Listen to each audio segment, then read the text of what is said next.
मुहिम के तहत आज हमारे साथ जुड़ेंगे पृथला विधानसभा क्षेत्र से पूर्व विधायक टेकचंद शर्मा जी। उनका कार्यकाल 2014 से 19 के बीच रहा और उन्होंने अपने कार्यकाल के बीच काफी सराहनीय कार्य कराए हैं। तो चलिए इस वक्त हम उनके ऑफिस के जो उनका कार्यालय है उसके बाहर खड़े हैं और मिलते हैं उनसे, जानेंगे कि अपने कार्यकाल के बीच उन्होंने अपने क्षेत्र की जनता के लिए कितने विकास कार्य कराए हैं जिससे उनके क्षेत्र की जनता खुश रही है। स्वागत है सर आपका हमारे चैनल पायनियर हरियाणा में। तो सर सबसे पहले आप ये बताइए कि आप पृथला विधानसभा से पूर्व विधायक रही हैं, तो कितने विकास कार्य अपनी जनता की जो क्षेत्र है आपने जनता के लिए किए? नमस्कार, बहुत अच्छा लगा आप कम से यहाँ आए। ऐसा है, मैं 2014 से 19 पृथला विधानसभा का प्रतिनिधित्व मैंने किया था और लगभग मैंने 2400 करोड़ रुपए के डेवलपमेंट वर्क अपने क्षेत्र में कुछ सैंक्शन कराए थे, कुछ कंप्लीट हुए थे, कुछ मतलब चल रहे हैं। कुल मिलाकर के लगभग 2400 करोड़ रुपए के हमने कार्य कराए थे, जिसमें आज तक जब से हरियाणा बना है 17 इंस्टीट्यूट हम लेकर के यहाँ आए थे और 17 इंस्टीट्यूटों में जैसे हरियाणा विश्वकर्मा स्किल यूनिवर्सिटी है, वो विश्व में 6 नंबर की यूनिवर्सिटी है, हिंदुस्तान में पहले नंबर की यूनिवर्सिटी है, वो हमने अपने क्षेत्र में हम लेकर के आए थे। इसके बाद हमारे क्षेत्र में रेनीवेल स्कीम थी जो कि 185 करोड़ की 43 गाँवों को फीडअप करती है जो ड्रिंकिंग वाटर के लिए, वो हम लेकर के आए। हम ITI मोहना के अंदर, ITI फतेहपुर बिल्लोच के अंदर, ITI सिकरौना के अंदर 3 ITI लेकर के आए। इसके अलावा model school Fatehpur Billoch, CHC Dudhola, PHC Sikri, government college Mohna, nursing degree college आपके दयालपुर में, और मोहना मंडी को भी हमने जो 32-33 साल से बनी हुई थी उसको भी हमने अलग कराया। 12-13 स्कूल हमने अपग्रेड कराए थे और 26 इलाके के अंदर नई सड़कें बनवाई थी। इस तरीके से गांव में, हर गांव के अंदर चाहे कहीं 2 करोड़, कहीं 4 करोड़, कहीं 3 करोड़, लगभग हमने 700 जो कम्युनिटी सेंटर, चौपाल और आंगनवाड़ी केंद्र ये बनवाए थे। जी, अगर बात की जाए शिक्षा के क्षेत्र में, अभी बताया काफ़ी सराहनीय कार्य आपने कराए हैं, क्या आपकी क्षेत्र जो जनता थी वो खुश थी? अगर वो खुश थी तो फिर इस बार आप विधायक क्यों नहीं रहे? क्या रीज़न रहा, कोई कारण रहा? देखिए मैडम, जहाँ तक बात है खुश की, जनता की तरफ से ना कोई परेशानी थी, ना जनता ने कभी मेरे को नेग्लेक्ट किया। ये पार्टी में जब हम ज्वाइन किए तो उस समय पर पार्टी का डिसीजन हो गया और उस वजह से उन्होंने टिकट हमें नहीं दिया। ये बड़ा दुर्भाग्य की बात है कि हमारे क्षेत्र के अंदर भारतीय जनता पार्टी की जमानत है, जबकि मैं पिछली बार 2014 के अंदर अकेला हरियाणा की विधानसभा में बहुजन समाज पार्टी से जीत के गया। और आज भी मैं एक चीज़ कहना चाहता हूँ कि क्षेत्र के अंदर आप जाकर के इंटरनल पता कर लीजिए, हमने भाईचारे को बढ़ावा दिया, भ्रष्टाचार पर अंकुश लगाने की कोशिश की और विकास की तरफ हमारा अग्रणी सोच थी और विकास को हम लेकर के आगे बढ़े। अब क्या लग रहा है आपको, अगर एक बार फिर से आपको मौका मिलता है जनता की सेवा करने का, तो किस तरीके से आप उनकी सेवा करना चाहेंगे और क्या जो अभी डेवलपमेंट है आप अपने क्षेत्र में करना चाहते हैं? आप जहाँ तक कह रहे हैं, जो मेरे अधूरे कार्य पड़े हैं, जो मतलब जाना है जिनमें 80% काम हो गया, कहीं 85% काम हो गया, जैसे यूनिवर्सिटी का काम है या रेनीवेल स्कीम का 85% काम हुआ पड़ा है।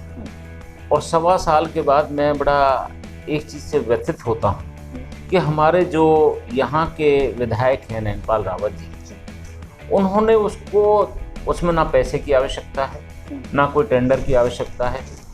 सड़कें हैं वो कंप्लीट नहीं हो पा रही, जो रेनीवेल स्कीम है वो कंप्लीट नहीं हो पा रही, जो काम है जहाँ हमने 1.25 साल पहले जब इस टाइम पे सरकार बनी थी वो वैसे ही पड़े हुए हैं, उनमें 5% भी काम इंक्रीज नहीं हुआ।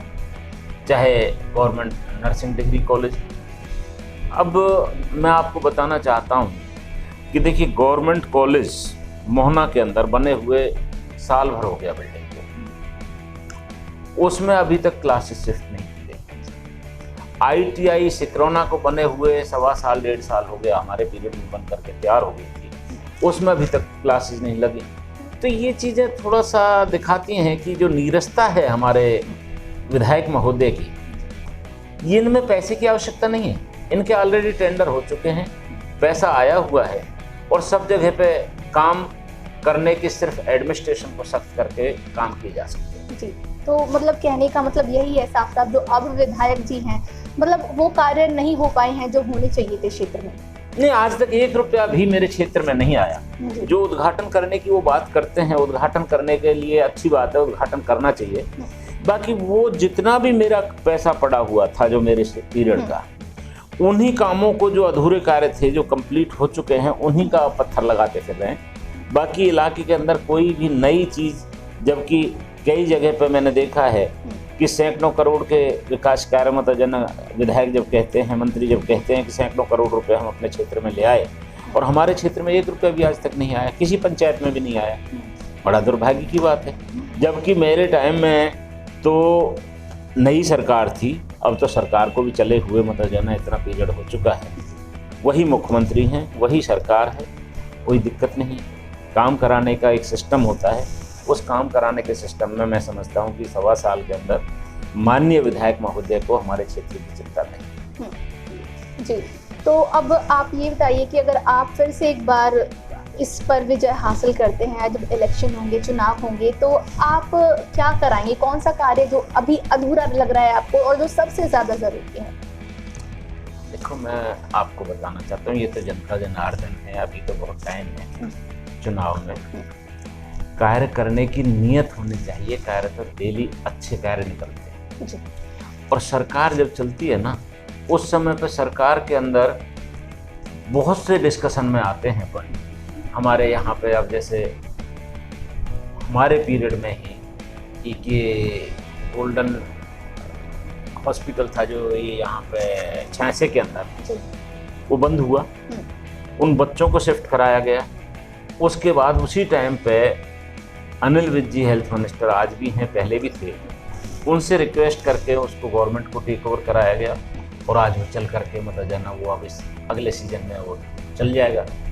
हमारे यहाँ किसी भी तरीके से ये बहुत डेवलपिंग कंस्टिट्यूएंसी है।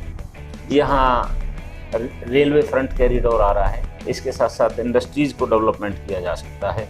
इसके साथ साथ जहाँ तक अनएम्प्लॉयमेंट की बात है, हमारे माननीय दुष्यंत जी ने कहा कि 75% हरियाणा के बच्चों को नौकरियां मिलेंगी और उसमें एक कैप लगा दिया गया कि 10% उस जिले के बच्चों को नौकरी मिलेंगी जिस क्षेत्र में वो होगा। अरे भाई, उस जिले के अंदर अगर मान लो बच्चे 75% नहीं मिलते हैं तब तो बाहर के जिलों के लिए जाए, वरना उसका हमें फ़ायदा क्या है? ये सच्चाई जब तक अगर मान लो अपनी बात को हम एक्ट बनते वक्त इन चीज़ों का ध्यान रखना चाहिए। अपने क्षेत्र की जनता के लिए क्या कहना चाहेंगे आप? मैं क्षेत्र की जनता के लिए यही कहना चाहूँगा कि जिस तरीके से जो विकास की गंगा हमने बहाई थी, जिस तरीके से हम विकास को अग्रणी लेकर के चले, उसमें जो हमारे विधायक जी हैं वो पूर्ण रूप से सहयोग दें और लोगों में जिस तरीके से जो हमारे अधूरे कार्य हैं उनको पूरा करें और भाईचारे को बढ़ाते हुए हम अपने क्षेत्र को आगे बढ़ाएं। यही मेरी शुभकामनाएं हैं। तो आप मिले पृथला विधानसभा क्षेत्र से पूर्व विधायक टेकचंद शर्मा जी से, जिन्होंने अपने कार्यकाल में शिक्षा के क्षेत्र में काफी सराहनीय कार्य कराए हैं और लगातार उनका भी यही कहना है कि अगर एक बार फिर से उन्हें जनता की सेवा करने का मौका मिलता है तो वो जरूर उसके लिए हमेशा ही तत्पर रहेंगे। ऐसी और भी शख्सियत से हम आपको ऐसे ही रूबरू कराते रहेंगे। तब तक के लिए बने रहिए पायनियर हरियाणा के साथ।